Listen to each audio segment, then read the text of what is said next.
ಎಲ್ರಿಗೂ ನಮಸ್ಕಾರ. ನಾನು BN ರಾಜು. ಇವತ್ತು ಭದ್ರಾವತಿಯ ಕಾರ್ಮಿಕ ರಾಜ್ಯ ವಿಮಾ ಚಿಕಿತ್ಸಾಲಯ ESI ಆಸ್ಪತ್ರೆಗೆ ಬಂದಿದ್ದೇವೆ. ಬನ್ನಿ, ESI ಆಸ್ಪತ್ರೆಗೆ ಬಂದಿದ್ದೇನೆ. ಇಲ್ಲಿ ಸುಮಾರು 50,000 ಕಾರ್ಮಿಕರ ಕಾರ್ಡ್ ಇದೆ. 50,000 ಅಂತೇಳಿದ್ರೆ ಮನೆಯಲ್ಲಿ 4 ಜನ ಅಂದರೆ ಸುಮಾರು 1.5 ಲಕ್ಷ ಜನರು ಇದನ್ನು ಉಪಯೋಗಿಸ್ಕೊಳ್ತಕ್ಕಂಥ ಕೆಲಸ ಇದೆ. ಆದರೆ ಇಲ್ಲೇನಾಗಿದೆ, ಆಸ್ಪತ್ರೆಯಲ್ಲಿ ದಿನನಿತ್ಯ ESIಗೆ ಬೇರೆ ಬೇರೆ ಆಸ್ಪತ್ರೆಗಳಿಗೆ ರೆಫರ್ ಮಾಡಬೇಕಾದ್ರೆ ಆ ಬೇರೆ ಬೇರೆ ಆಸ್ಪತ್ರೆಗಳಲ್ಲಿ ರೆಫರ್ ಮಾಡಲಿಕ್ಕೆ ಇಲ್ಲಿಂದ ಡಾಕ್ಟರ್ ಸಹಿ ಮತ್ತು ಆನ್ಲೈನಲ್ಲಿ ಸರ್ವರ್ ಸಮಸ್ಯೆಗಳೆಲ್ಲ ಇದೆ. ಇಲ್ಲಿ ಕಾರ್ಮಿಕ ಇಲಾಖೆಯಲ್ಲಿ ವೈದ್ಯರುಗಳೇ ಇಲ್ಲ, ಒಬ್ಬರೋ ಇಬ್ಬರೋ ಇದ್ದಾರೆ. ಸುಮಾರು ಪ್ರತಿದಿನ ಒಂದು 500 ಜನ ಪೇಷಂಟ್ಗಳು ಬರ್ತಾರೆ. ಅವ್ರನ್ನ ಏನು ಮಾತಾಡ್ಸೋಕ್ಕೂ ಸಮಯ ಇರೋಲ್ಲ. ಆಮೇಲೆ ಇಲ್ಲಿ ಆನ್ಲೈನಲ್ಲಿ ಭಾಳ ಕಡಿಮೆ ಕಾರ್ಮಿಕರು ಇರೋದ್ರಿಂದ, ಆಪ್ರೇಟರ್ಗಳು ಕಡಿಮೆ ಇರೋದ್ರಿಂದ ಅಲ್ಲಿ ಕೆಲಸಗಳಾಗಲ್ಲ. ಒಂದನ್ನು ಮಾಡಬೇಕಾದ್ರೆ 5ರಿಂದ 10 ನಿಮಿಷ ಆಗುತ್ತೆ.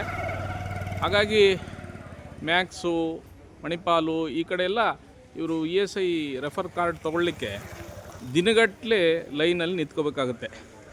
ಅಲ್ಲಿ ಸಾವು ಬದುಕಿನ ನಡುವೆ ಆಸ್ಪತ್ರೆಯಲ್ಲಿರ್ತಾರೆ. ಇಲ್ಲಿ ESI ಕಾರ್ಡ್ಗೋಸ್ಕರ ಜನರು ಅಲ್ದಾಡ್ತಾನೆ ಇರ್ತಾರೆ.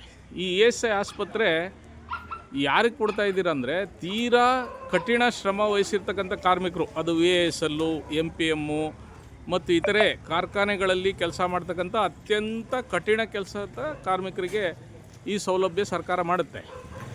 ಆದರೆ ಅದು ನಿಜವಾಗ್ಲೂ ಕಾರ್ಮಿಕರಿಗೆ ಉಪಯೋಗ ಆಗ್ತಾ ಇಲ್ಲ.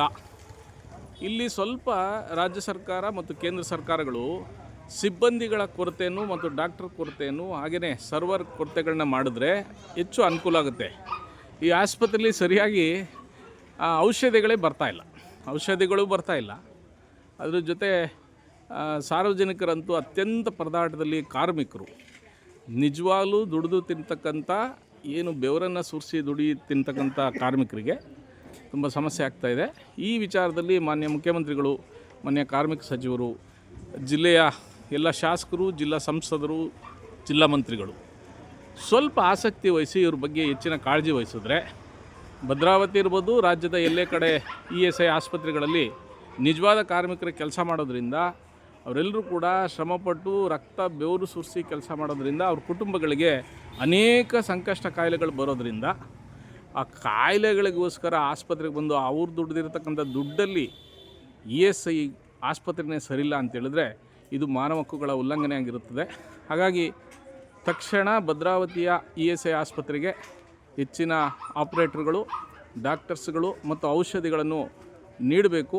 ನೀಡದೇ ಇದ್ದರೆ ಈಗಾಗಲೇ VISL ಗುತ್ತಿಗೆ ಕಾರ್ಮಿಕರು ಅಸೋಸಿಯೇಷನ್, ಎಂಪ್ಲಾಯೀಸ್ ಅಸೋಸಿಯೇಷನ್ ಮಾನ್ಯ ಕಾರ್ಯದರ್ಶಿಗಳಂತ ಸತೀಶ್ರವರು ಈ ಬಗ್ಗೆ ಹೋರಾಟ ನಡೆಸಬೇಕು ಅಂತೇಳಿ ಅನೇಕ ಸರಿ ಚರ್ಚೆ ಮಾಡಿದ್ದಾರೆ.